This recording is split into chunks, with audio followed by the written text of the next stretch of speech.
عمري طمعت في اللي معاك، ووقت الشدة كنت وراك، ومش قصدي اني كنت ملاك لكن شبعان.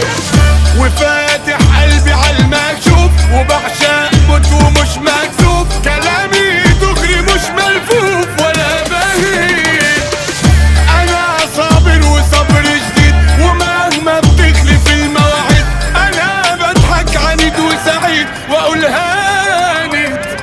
قابلت كتير وشفت كتير ولا خفتش من المشاوير، ورغم الولف فضلت كبير ما بصغرش ولا مدتش ايدي في يوم، وشلت حمولكم وراكم ويحلالي ابد مظلوم ولا ظلمش. غريب في بلاد ما تعرفنيش وبستنى الوعود ما تجيش، وحتى زماني ما نصبنيش يا دنيا.